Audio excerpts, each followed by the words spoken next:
안녕하세요. 이은주의 심리야 놀자 시간입니다. 오늘은 제가 여러분들께 함께 읽었으면 좋을 책을 소개해 드리고자 합니다. 오늘 소개해 드릴 책은 무이 해공 선생님이 지은 나는 없다라는 책이고요. 여기에서 한 챕터를 제가 소개해 드리려고 합니다. 이 중에서도 보면 완전한 깨달음이라는 편에 시간과 공간의 비밀입니다. 지금 세상은 막연하게만 생각해왔던 시간과 공간에 대한 차원성, 그리고 그것과 맞물려서 돌아가는 수수께끼 같은 현상들에 대한 의문이 꼬리에 꼬리를 물고 일어나고 있다. 지금까지 인류는 많은 부분에 대해서 진실을 바로 보지 못하고 착각 속을 헤매고 있다. 그것은 인간들이 인식하고 있는 시간과 공간의 개념에 대한 이해 부족에서 생기는 착각이다. 우주의 문제를 과학적으로 이해할 수 있는 부분이 있고 어떤 경우에는 과학적으로도 이해할 수 없는 부분도 있다. 과학적 이해 부분은 앞에서 이야기했으므로 이번에는 현대 과학으로도 설명하지 못하는 숨겨진 부분에 대해서 말하고자 한다. 현대 과학은 우주가 빅뱅에 의해서 점점 팽창해 나간다고 밝혀냈다. 그러면 우리가 말하는 공간이라는 개념은 책에서 그림이 있습니다. 그림 A와 B 중에 어느 곳을 가르치는 것일까? A는 점점 팽창하는 우주 안이고 B는 우주 밖입니다. 그런데 과학에서는 A를 공간이라고 하고 B는 없다고 말한다. A는 인식이 가능하지만 B는 불가능하기 때문이다. 그러나 잘 생각해 보면 B가 없이 어떻게 A, 즉 우주의 공간 팽창이 가능하단 말인가? 그럼에도 불구하고 B는 현상학적으로 존재하지 않는 것이다. B는 우주의 근원이지만 인식되지 않아서 현상적으로는 존재할 수 없기 때문이다. 본래부터 있는 우주의 근원이지만 인식작용의 한계를 벗어나 있기에 개념화할 수 없는 그것이 바로 본래 성품, 즉 참나인 절대 진리다. 그렇다면 공간이란 무엇인가? 우주의 생과 더불어 발생된 인식작용에 제한된 가능 테두리만큼의 개념이다. 개념이란 본래는 없지만 필요에 의해서 주어진 이름을 말한다. 그러므로 필요성이 끝나면 자동으로 사라진다. 그러니까 우리가 인식하는 공간이란 본래는 없었는데 우주가 빅뱅에 의해 생하는 순간 이 세상이 현상화되었고 인식이 가능한 상태가 되므로 공간이라는 이름이 주어지게 되었다. 그러나 그 이름이 영원히 지속되는 것이 아니라 우주가 멸하는 순간 공간이라는 이름도 자동으로 사라진다는 뜻이다. 그렇다면 개념이란 스스로 본래부터 존재하는 것이 아닌 다른 것에 의해서 생겨나 조건부로 존재하는 동안 이름을 부여받았다가 그 조건이 끝날 때 사라질 수밖에 없는 모든 것의 총칭이다.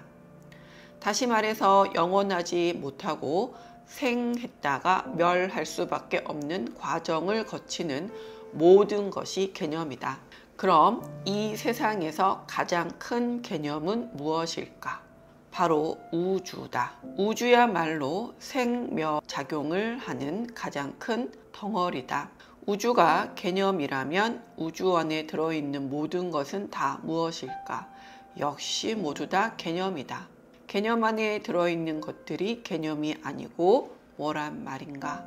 다음은 시간에 대해서 알아보도록 하자. 흔히 우리는 공간을 타고 일직선으로 흐르는 것을 시간이라고 말한다. 현재 시간의 기준은 광속, 즉 빛의 속도다. 현대 과학에서도 빅뱅 이론을 밝혀낸 후에야 우주의 나이와 크기를 알 수 있었다. 우주의 탄생과 동시에 시간이 시작됐고 우주는 빛의 속도로 팽창해 나가고 있기 때문에 우주의 나이와 크기는 동일하다. 현대의 과학은 우주의 나이를 약 150억 년으로 보고 있으며 우주의 크기를 약 150억 광년, 즉 빛의 속도로 150억 년을 달려나간 만큼의 공간으로 계산한다. 그러니까 시간 역시 우주의 시작과 함께 생했다가 우주의 멸과 함께 사라지는 개념이라는 사실이 확실하다. 또 한 가지 중요한 사실은 시간과 공간의 관계다. 보통 사람들은 시간과 공간을 따로 떨어진 독립된 개념으로 착각하는 경우가 많다. 그러나 시간과 공간은 동전의 앞면과 뒷면처럼 서로 떨어져서는 존재할 수 없는 한 쌍의 상대적 개념이다. 공간을 제외하고 시간만 말할 수 없고 시간을 빼버리고 공간만 존재할 수 없다. 그러므로 시간과 공간은 상대적 현상 세계인 우주와 더불어 쌍으로 함께 나타났다가 쌍으로 함께 사라지는 쌍생쌍멸의 개념이다. 또 한 가지의 착각은 시간과 공간을 실제하는 것으로 생각한다는 점이다. 그러나 시간과 공간은 엄연히 우주가 존재할 때만 인식이 가능한 개념일 뿐 절대적 실제가 아니다. 그러면 우주가 존재하기 위해서는 왜 시간과 공간의 개념이 필요한가에 대해서 알아보자. 우주를 포함해서 모든 존재성은 인식이 가능해야만 존재한다고 말할 수 있다. 하나의 존재로 인식되려면 일정 크기의 부피로 드러나야 하기에 그것을 담을 수 있는 공간이라는 개념이 필요하다. 일정 크기의 부피로 드러난 존재가 일정 기간 동안 지속되어야 인식할 수 있으므로 시간이라는 개념이 함께 필요하게 된다. 그래서 하나의 존재는 그것이 물질이든 선상이든 언어든 생각이든 간에 반드시 시간과 공간이 동시에 개입될 때에만 비로소 인식이 가능해진다. 정리해보면 시간과 공간은 우주와 함께 생했다가 멸하는 개념이다. 우주와 그 안의 모든 존재들이 인식되기 위해서는 시간과 공간이라는 개념의 도움이 필요하다. 시간과 공간은 서로 다른 성질의 독립적인 개념으로 착각하기 쉬우나 존재성을 인식하기 위해서는 시간과 공간이 동시에 작용해야만 하기 때문에 서로 때려야 뗄 수 없는 한 쌍의 개념이 된다. 사람들은 분리의식에 사로잡혀 있어서 우주 현상계의 법칙인 상대성 원리가 한 쌍의 개념이고 동시성으로 작용한다는 진리를 이해하기 힘들다. 이제 다시 앞의 그림으로 돌아가 보자. 첫째, 시간적 관점에서 볼 때 우주의 빅뱅 이전을 과학에서는 무라고 말한다. 빅뱅 이후에 시간과 공간이라는 개념이 생겼고 시간과 공간이 반영되어야 현상적 인식이 가능한 유의 상태로 보기 때문이다. 둘째, 공간적 관점에서 볼 때 우주의 빅뱅 이후 팽창하고 있는 우주의 테두리 바깥은 시간과 공간의 개념이 적용되지 않는 곳이기 때문에 과학에서는 무라고 말한다. 다시 말하면 시간과 공간의 개념이 반영된 인식 가능한 우주 현상계만을 유의 상태로 보는 것이다. 과학적 관점에서는 이 논리가 전혀 문제될 수 없는 엄연한 사실이다. 그러나 철학적 관점에서는 그것이 그렇게 쉬운 문제가 아니다. 빅뱅 이전의 상태가 정말로 없는 것이고 우주 바깥이 정말로 없는 것이라면 우주는 무엇을 바탕으로 생겨났으며 또 어떻게 계속 팽창해 나갈 수 있단 말인가. 그러므로 시간적으로 빅뱅 이전 그리고 공간적으로 우주 바깥은 인식이 안 되는 것이지 없는 것이 아니다. 그래서 그 세계를 인식의 범주를 넘어선 절대 허공성이라고 부르는 것이고 석가모니는 그것을 본래 성품이라 했다. 그동안 인류가 공간적으로 무한하고 시간적으로 영원하다고 믿었던 우주가 공간적으로 유한하고 시간적으로 제한된 현상적 개념인 것을 현대 과학이 밝혀냈다. 인류는 오랜 세월 동안 인식 체계 속에서 영원하고 무한한 진리를 찾고자 노력했지만 모두 헛수고였다. 영원하고 무한한 본래 성품은 상대적 인식 체계의 범주를 벗어난 절대성이기 때문이다. 그런데 상대적 인식 체계가 끊어진 절대성인 본래 성품을 사람들은 상대적 인식으로 이해하고자 노력하기 때문에 왜곡될 수밖에 없었다. 현상적으로는 인식이 안 되는 것은 없는 것이기 때문에 빅뱅 이전을 무라고 표현할 수밖에 없는 것이다. 그리고 절대성을 상대적 인식이 끊어진 상태라고 하니까 무 또는 공이라는 개념으로 이해하는 것이다.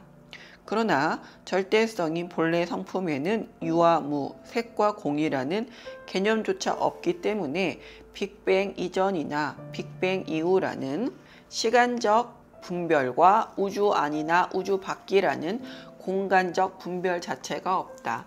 그래서 빅뱅 이전의 무나 우주 바깥의 공을 절대성인 본래 성품으로 보게 되면 벌써 12분별의 함정에 빠지는 꼴이 되는 것이다. 절대에는 시간과 공간의 한계가 없다. 그러므로 우주가 생하기 전에도 절대 그 자체고 우주가 생하고 나서도 절대 그 자체고 우주가 멸하고 난 후에도 절대 그 자체임에는 변함이 없다. 절대 진리인 본래 성품을 바탕으로 우주라는 현상계가 생했다 멸하는 것이지 본래 성품 자체는 변함이 없다. 시간과 공간의 한계를 가진 우주의 생과 멸, 이전과 이후, 안과 밖이 있는 것이지 절대 그 자체에는 경계가 없다. 그래서 우주 현상 세계는 영원하거나 무한할 수 없으며 오직 절대 진리인 본래 성품만이 영원하고 무한하다. 그럼 우주 현상 세계에서 시간과 공간은 인간들에게 어떻게 인식되고 있는지 살펴보자. 시간은 과거, 현재, 미래라는 한 방향의 흐름으로 인식되기 때문에 시간은 과거, 현재, 미래라는 한 방향의 흐름으로 인식되기 때문에 1차원이다. 공간은 전, 후, 좌우, 상하라는 세 방향의 집합이므로 3차원으로 인식된다. 최근 양자역학의 눈부신 발전에 의해 우주는 원래 11차원이었으나 빅뱅 이후 팽창 과정에서 4차원만 드러나고 나머지 차원은 입자 속으로 숨었음이 밝혀졌다. 그래서 우리 인간이 가지고 있는 인식의 한계가 시공간 4차원이기 때문에 더 이상의 차원은 알 수가 없다. 아인슈타인의 상대성 이론이 발표되기 전까지 인류는 1차원의 절대 시간과 3차원의 절대 공간이 서로 독립된 실제로 존재한다고 믿었다. 그러던 것이 1905년 아인슈타인이 상대성 이론을 발표하면서 시간과 공간은 서로 독립된 개념이 아니기 때문에 분리할 수 없으므로 시공간을 합쳐서 우주는 시공간 4차원이라는 사실이 밝혀지게 되었다. 그런데 문제는 상대성 이론이 발표된 지 100년이 지나 현재에도 인간의 의식은 시간을 과거, 현재, 미래라는 1차원적 흐름으로만 인식하며 공간을 전, 후, 좌우, 상하 그리고 여기와 저기로 분류된 실제로 인식하고 있다는 점이다. 한술 더 떠서 종교가나 신비주의자들은 현상적으로 볼 수 없는 세계를 4차원의 세계라고 칭하고 각자의 상상력을 동원해 영계, 신계, 성계, 천상세계, 사후세계, 우주 바깥 세계 등으로 부르고 있다. 심지어는 그런 세계를 직접 보았거나 다녀왔다는 사람들이 한두 명이 아니라는 사실 때문에 사람들이 믿는 것이다. 그러나 그들은 자신의 의식에게 속은 상태다. 의식이 꿈을 꾸는 것처럼 여러 가지 다양한 현상들을 의식 안에 투영시킨 것을 보고 진짜로 체험한 것으로 착각하는 것이다. 요즘 유행하고 있는 최면으로 전생 체험을 한다는 것도 모두 의식의 장난에 속는 것이다. 지금까지 수천 년 동안 인간들이 영적 체험이라고 굳게 믿었던 것들의 99%는 모두 진리를 정확하게 알지 못한 채 맹신해왔던 현상들에 대한 인식의 착각에서 발생한 코미디에 불과하다. 그러나 사실이라고 인정할 수밖에 없는 1%의 진실이 숨어 있다. 그래서 혼란스러운 것이다. 예를 들어 전혀 사전 지식이나 관계가 없는 상태에서 과거 또는 미래의 일을 정확하게 알아맞추거나 수천 킬로미터나 떨어져 있는 다른 장소에서 무슨 일이 벌어지고 있는지를 알아맞추는 일 등이다. 우리는 이런 사람들을 예언가, 영매, 무당, 초능력자라고 부른다. 이들 또한 모두 진실만을 체험하는 것은 아니다.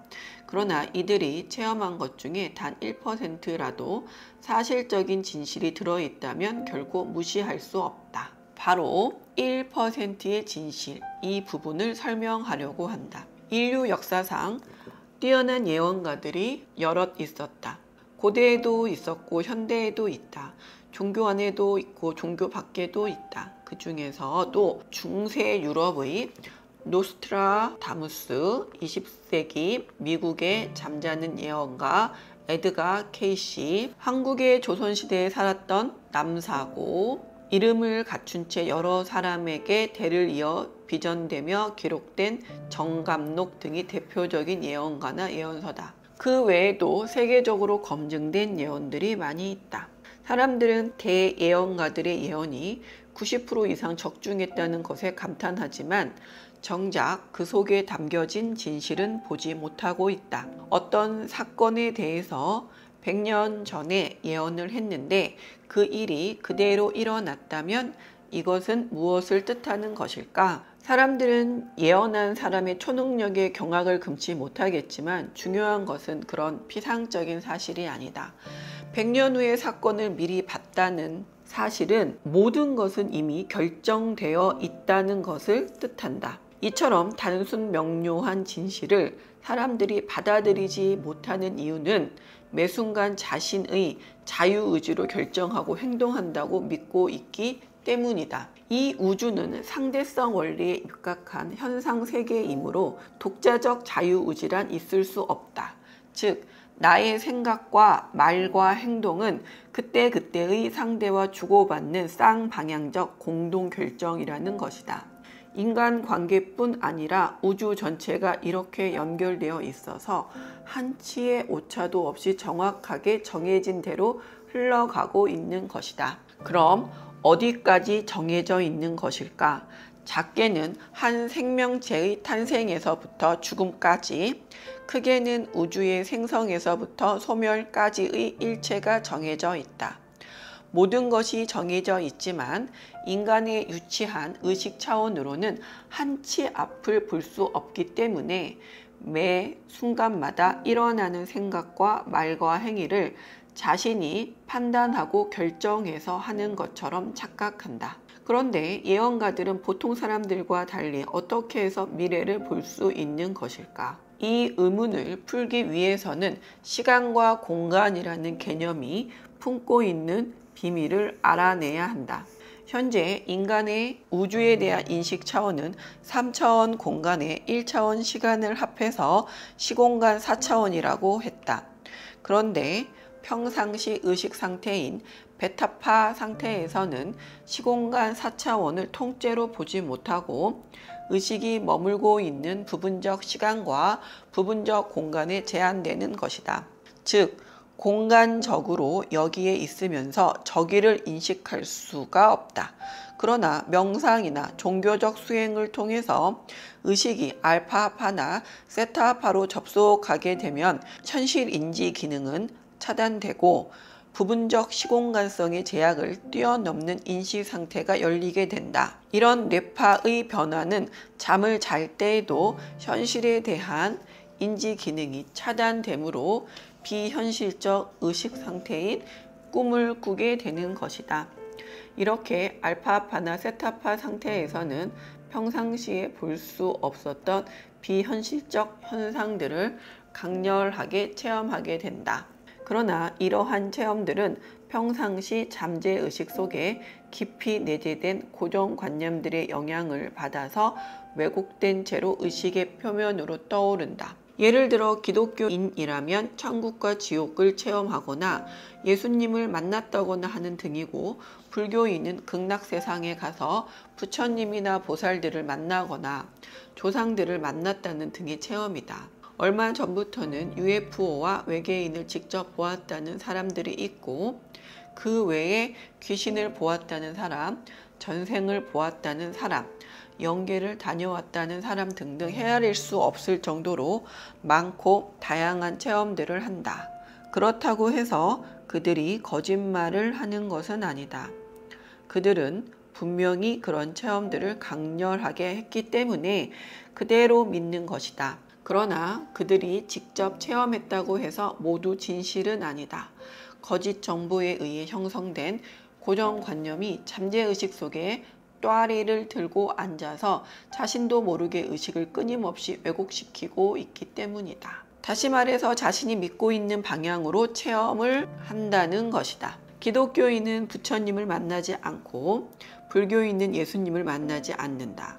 윤회를 믿는 사람은 자기 전생을 보고 믿지 않는 사람은 자기 전생을 보지 않는다. 그 사람이 명상이나 꿈의 상태에서 의식이 알파파나 세타파가 되어 영적 체험을 한다 해도 99% 이상이 순수하지 못하다는 것을 알아야 한다. 뿌리 깊은 고정관념과 왜곡된 의식의 간섭을 벗어나 그야말로 순수한 의식 상태에서 시공간 4차원의 공간적 한계인 여기와 저기, 그리고 시간적 한계인 과거, 현재, 미래의 구속으로부터 자유로운 의식 상태에서 체험한 것만이 진실이다. 이때의 의식 상태는 시간과 공간의 모든 차원이 동시성으로 작용하는 것이다.